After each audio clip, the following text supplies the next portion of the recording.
Hello guys, I hope you all are well. Guys, अभी हम लोग सॉल्व करने वाले हैं क्वेश्चन नंबर 12। चैप्टर चल रहा है हमारा जर्नल। ठीक है, इस जर्नल चैप्टर में हमने कुछ क्वेश्चंस पहले भी सॉल्व कर लिए हैं, वो आपको चैनल पे मिलेंगे। Journal for class 11th। ठीक है, ये क्वेश्चन आपको मिलेगा टी एस ग्रेवाल जो हमारी बुक है उसके 24-25 एडिशन में। आपको एक क्वेश्चन मिलेगा पेज नंबर 8.57 पे। ठीक है गाइस, तो आप वहाँ पे पेज नंबर 8.57 पे भी क्वेश्चन मिल जाएगा आपको। देखिए, आगे देखते हैं हम लोग, क्वेश्चन को सॉल्व करते हैं। देखो, pass the journal entries for the following transactions, हमें जर्नल एंट्रीज पास करनी है। ठीक है, देखो क्या क्या है जर्नल एंट्रीज में। सबसे पहला, Pankaj started business with cash rupees 2 lakh and bank rupees 8 lakh. Bank में पैसा कितना डाला, 8 लाख रुपीज, और बिजनेस में कैश कितना लेके आए पंकज, बिजनेस में कैश लेके आए पंकज 2 लाख। तो हमें एंट्री करेंगे, देखो बिजनेस में कैश आ रहा है, डेबिट व्हाट कम्स इन, तो कैश अकाउंट डेबिट। ठीक है, इट इज रुपीज 2 लाख। और बैंक में पैसा आ रहा है, bank is a receiver, bank एक आर्टिफिशियल पर्सन है, बैंक एक रिसीवर है। ठीक है, तो डेबिट द रिसीवर, तो हम डेबिट कर देंगे बैंक अकाउंट डेबिट। बैंक में जब भी पैसा आता है, बैंक एक आर्टिफिशियल पर्सन होता है, पर्सनल अकाउंट का रूल लगता है, debit the receiver 8 lakh rupees. ठीक है, ये हो गया, बैंक में पैसा आ गया। अब देखो, ये जो पैसा आया है ना, it is in the form of capital. ये किसने इंट्रोड्यूस करी, ओनर ने। Owner is a giver of the capital. तो कभी भी गिवर का नाम हम क्रेडिट करते हैं, गिवर को हम लोग क्या करते हैं, क्रेडिट करते हैं। तो हम लोग यहाँ पे ओनर को क्रेडिट करेंगे। पर पता है, ओनर का नाम कभी बुक्स में नहीं आता, तो हम यहाँ पे लिखेंगे क्रेडिट द गिवर में टू ओनर की जगह यहाँ पे टू ओनर नहीं लिखा जाएगा। यहाँ पे क्या लिखा जाएगा, यहाँ पे ओनर की जगह लिखा जाएगा to capital account. Capital account is a representative personal account because it is representing owner. तो क्रेडिट द गिवर की जगह जहाँ पे ओनर का नाम आना है वहाँ पे हम कैपिटल वर्ड यूज में लेंगे, it is a representative personal account. तो ये हमारी जर्नल एंट्री हो जाएगी। ठीक है, नेक्स्ट देखते हैं हम लोग। अच्छा, यहाँ पे लिखेंगे बीइंग बीइंग कैपिटल इंट्रोड्यूस्ड, इस तरह से लिखेंगे, being capital introduced by the owner, being capital introduced in the business. ठीक है, छोटा सा नरेशन लिखना हमें, जिससे हमारी एक थोड़ी सी बेसिक अंडरस्टैंडिंग क्लियर हो जाए। No, bought machinery of 25 lakhs by making down payment of 10%। अब देखो, बैंक में कितना पैसा है, 8 लाख रुपए पड़े, और कैश कितना है, 2 लाख। तो हमें ये भी ध्यान रखना है पेमेंट्स करते समय कि हमें कहाँ से पेमेंट करना है। ठीक है, तो ये पूरी एक ही कहानी, एक ही बिजनेस की जर्नल एंट्रीज हैं, सारी अलग अलग नहीं है। ठीक है, तो हम लोग क्या करते हैं, देखो, bought machinery 25 lakhs by making down payment of 10%, machinery आ रही है बिजनेस में, debit what comes into machinery account. ठीक है, sorry, machinery account debit, it is 25 lakhs, यहाँ पे डेबिट कर देंगे 25 lakhs। अब देखो, इसका हम डाउन पेमेंट कर रहे हैं 10%, तो देखो 25 lakhs का 10% कैलकुलेट कर लेते हैं यहाँ पे। 25 lakhs, it's better to calculate here. 25 lakhs into 10%, तो it comes 2,50,000। 10/100, so it comes rupees 2,50,000, this is the amount of capital. ठीक है, तो ये हो गया कैपिटल का अमाउंट। अब देखो, ये मतलब पेमेंट का अमाउंट हो गया। यहाँ पे लिखेंगे टू बैंक अकाउंट 2,50,000, ये हमने क्रेडिट कर दिया। मैंने यहाँ पे बैंक क्यों लिखा, क्योंकि मेरे पास कैश कम है दोस्तों। देखो, कैश 2 लाख ही है, बैंक में 8 लाख रुपीज़ पड़े हैं, तो मैंने यहाँ पे टू बैंक लिखा, चेक से पेमेंट कर दिया। अब जो बचा हुआ अमाउंट है वो हम पे नहीं किया अभी हमने सिर्फ डाउन पेमेंट किया है 2,50,000 का। तो बचे हुए अमाउंट के लिए क्या लिखेंगे, टू सप्लायर, सप्लायर को क्रेडिट कर देंगे हम लोग, जिसने मशीन को सप्लाई किया है, क्रेडिट द गिवर। ठीक है, 22,50,000, ये मशीन का अमाउंट हो जाएगा 22,50,000। ठीक है, यहाँ पे लिख देंगे बीइंग मशीन परचेज्ड, ऐसा लिख सकते हैं, बीइंग मशीन परचेज, छोटा सा नरेशन लिख देते हैं। ऐसा भी लिख सकते हैं, being purchase machinery purchase on credit.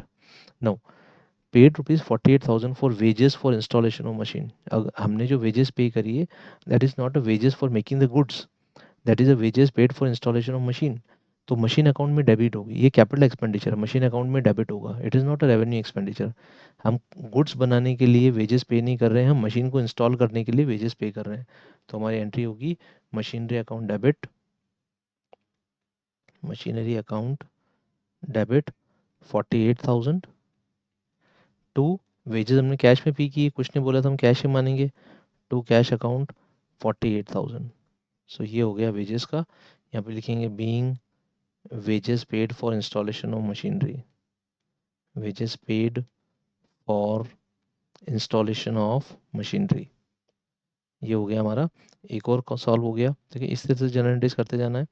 Next देखते हैं, bought goods from Chhabra brothers ₹3 lakh. अब देखो ये क्रेडिट ट्रांजैक्शन है, मतलब यहाँ पे हमने उधार में खरीदा है, क्योंकि कैश के बारे में नहीं बोला है तो हम ये मान के चलेंगे ये जो हमने गुड्स खरीदा है, this goods are purchase in credit. ठीक है, किससे खरीदा? छाबड़ा ब्रदर्स से। जब पार्टी का नाम दिया गया हो सिर्फ, और ट्रांजैक्शन में कुछ नहीं दिया गया हो, तो हमें ये मानना है कि हमने क्रेडिट ट्रांजैक्शन किया है। अच्छा, गुड्स परचेज किए, गुड्स परचेज किए मतलब परचेजेस। जब भी गुड्स परचेज करेंगे हम परचेजेस अकाउंट को डेबिट करेंगे, because it is an expense, खर्चा है हमारा। तो purchase account debit 3 lakhs to छावड़ा brothers, who is the giver of goods. अगर हमने कैश पेमेंट कर दिया होता तो हम लिखते हैं टू कैश, बट यहाँ पे हमने कैश पेमेंट नहीं किया है। यहाँ पे पार्टी पिक्चर में आ गई क्योंकि क्रेडिट ट्रांजेक्शन है। तो Chhabra brother is a giver, तो गिवर को क्या करेंगे? क्रेडिट। पर्सनल अकाउंट का रूल क्या होता है? छाबड़ा ब्रदर्स एक पर्सन है, आर्टिफिशियल पर्सन, और पर्सनल अकाउंट का रूल होता है debit the receiver and credit the giver. तो हम लोग छाबड़ा ब्रदर्स को क्रेडिट करेंगे, because Chhabra brother is a giver. हमें गुड्स कौन दे रहा है? हमें गुड्स छाबड़ा ब्रदर्स दे रहा है। तो हम लिखेंगे to Chhabra brothers account, it is ₹3 lakhs। यहाँ पे लिख देंगे being goods purchase on credit, being goods purchase on credit, purchased on credit. चाहे तो पूरा भी लिख सकते हैं, being goods purchase on credit from Chhabra brothers. ठीक है, नेक्स्ट देखते हैं, विड्रॉन फ्रॉम बैंक ₹50,000। बैंक से हमने ₹50,000 विड्रॉ किए। अब हमारा पर्पस क्या है? देखो, बैंक से जो हमने पैसा विड्रॉ किया है वो हमारे ऑफिस पर्पस के लिए विड्रॉ किया है हमने, हमारा जो बिजनेस का पर्पस है इसके लिए विड्रॉ किया हमने। पर्सनल पर्पस, ओनर ने पर्सनल पर्पस के लिए विड्रॉ नहीं किया है। जब भी पैसा ऑफिस पर्पस के लिए विड्रॉ किया जाता है तो बिजनेस में पैसा आता है, तो हम लिखेंगे cash account debit, debit what comes in, how much? 50,000 to bank account. ठीक है, पैसा देने वाला कौन है? Who is a giver. हमने बैंक से विड्रॉ किया तो who is a giver? Bank itself is a giver, तो क्रेडिट द गिवर रूल लगेगा, क्रेडिट द गिवर। एंट्री होगी cash account debit to bank account. यहाँ पे लिखेंगे being cash withdrawn, being cash withdrawn for office use, for office use. ठीक है, इस तरह से हम लिख लेंगे। ये जो एंट्री होती है ना दोस्तों, जिसमें कैश और बैंक इन्वॉल्व होता है, इसको हम कॉन्ट्रा एंट्री कहते हैं। आगे हम कैश बुक जब चैप्टर आएगा हमारा, तो हम सीखेंगे इस एंट्री को हम कॉन्ट्रा एंट्री कहते हैं, जिसमें कैश और बैंक इन्वॉल्व होता है। ठीक है, अभी हमारे पास repaid bank loan 35,000 including interest 3,000। हमने टोटल पेमेंट किया 35,000 का, 35 में से 3,000 का इंटरेस्ट पे किया हमने। ठीक है, बैंक लोन पे, तो 35,000 माइनस 3,000 इज इक्वल टू 32,000 का बेसिक अमाउंट पे किया, प्रिंसिपल अमाउंट। हम एंट्री करेंगे, बैंक लोन हमारा डेबिट हो रहा है, बैंक पैसा रिसीव कर रहा है, बैंक इज ए रिसीवर, तो डेबिट द रिसीवर। तो बैंक को तो डेबिट नहीं करेंगे पर बैंक लोन अकाउंट डेबिट करेंगे। ठीक है, लाइबिलिटी भी कम हो रही है, liabilities when decreases they are debited, तो हम लाइबिलिटी कम हो रही है, बैंक लोन इसको डेबिट कर देंगे। ठीक है, इंटरेस्ट हमारा एक्सपेंस है तो हम लिखेंगे इंटरेस्ट हमारा डेबिट होगा, हम लिखेंगे interest on loan account debit, interest on loan account debit, that is 3,000। ठीक है, टू पैसा दे रहे हैं हम लोग। अच्छा, हमने बैंक से पैसा दिया होगा तो टू बैंक अकाउंट, हमारा गिवर भी कौन है? हमारे अकाउंट में से पैसा दे देगा हमारा बैंक। देखो क्या होगा इसमें, ध्यान से समझते हैं। हमारे पास हमारे पास दो अकाउंट्स हैं, एक है हमारा बैंक अकाउंट और एक है हमारा बैंक लोन अकाउंट। दोनों ही अकाउंट हमारे एक ही बैंक में है, bank loan account and bank account, दोनों लोन हमारे एक ही अकाउंट में। इस अकाउंट में जो भी पैसा विड्रॉ कर रहा है वो भी हमारा बैंक है, और जो पैसा हमारा डिपॉजिट कर रहा है वो भी हमारा बैंक है। तो रिसीवर भी बैंक है और गिवर भी बैंक है, एक अकाउंट में से पैसा निकाल के हम दूसरे अकाउंट में डाल रहे हैं। तो डेबिट द रिसीवर में बैंक लोन अकाउंट डेबिट कर दिया, और क्रेडिट द गिवर में टू बैंक कर दिया। ठीक है, तो इस तरह से जनरल एंट्री होगी हमारी, bank loan account debit, interest हमारा एक्सपेंस है, interest account debit to bank.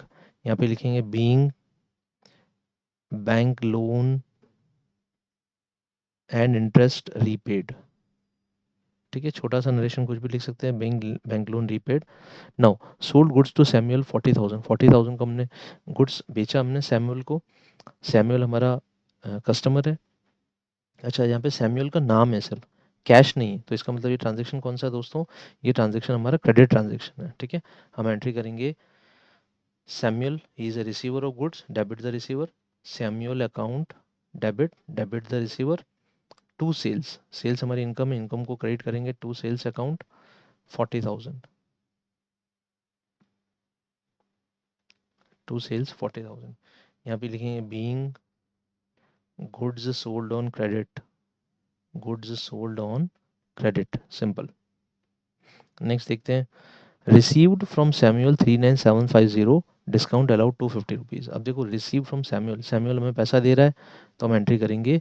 अच्छा रिसीव्ड मतलब कैश में रिसीव हुआ, चेक तो बोला नहीं है, हम लिखेंगे कैश अकाउंट डेबिट। सैमुअल से कैश कितना आया, ही इज़ अ गिवर ऑफ 39750।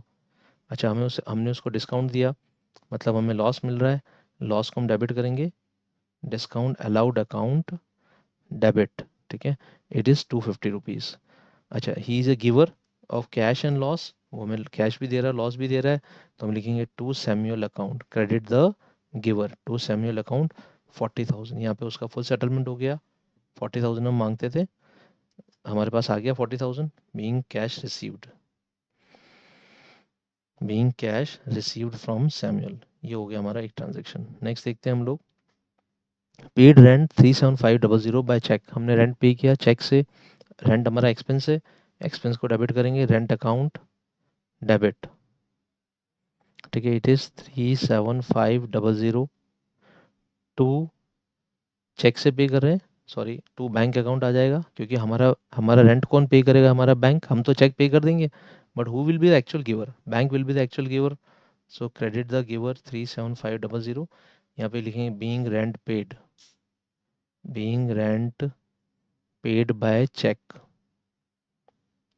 ठीक है दोस्तों, ये हो गया being rent paid by cheque. Now provide depreciation on machinery per annum, ठीक है, हमें कितना देना है, 15% पर एनम डेप्रिसिएशन चार्ज करना है। देखो 25 लैक्स की तो मशीनरी खरीदी हमने, ठीक है, और 48,000 का हमने इंस्टॉलेशन पे किया था, तो टोटल 25,48,000 पे डेप्रिसिएशन चार्ज होगा दोस्तों, ठीक है। 25 लाख मशीनरी की कॉस्ट ऑफ एक्विजिशन थी, और हमने डेप्रिसिएशन चार्ज किया था उस पर, सॉरी उस पर वेजेस पे करी थी हमने 48,000 की। तो देखो मैं कैलकुलेट कर लेता हूँ, 25 lakhs plus 48,000 into 15 divided by 100, divide by 100, तो we are getting 3,82,200, this is depreciation amount, ठीक है, डेप्रिसिएशन हो जाएगा 3,82,200, 3,82,200, this is depreciation amount. Depreciation हमारा एक्सपेंस है, हम एंट्री करेंगे डेप्रिसिएशन अकाउंट डेबिट, एक्सपेंस को डेबिट करेंगे, it is a non cash expense, so depreciation account debit 3,82,200, ठीक है, ये हो गया डेप्रिसिएशन का अमाउंट। अब हम क्या लिखेंगे यहाँ पे, मशीन की वैल्यू कम हो रही है, credit what goes out, machinery जा रही है, तो to machinery account credit what goes out, asset को क्रेडिट कर देंगे, ठीक है, 3,82,200, ठीक है, यहाँ पे लिखेंगे being depreciation charge on machine, being depreciation charged on machine, ठीक है, ये हो गया हमारा डेप्रिसिएशन का ट्रांजैक्शन, ठीक है। अब देखो यहाँ पे आके दोस्तों ये सारे ट्रांजेक्शन खत्म हो जाते हैं, मतलब हमने सॉल्व किया अभी question number 12। I hope you understand, एक बार आप वापस लेक्चर देखेंगे तो आपको पूरा वापस समझ में आ जाएगा। Thank you very much, good bye.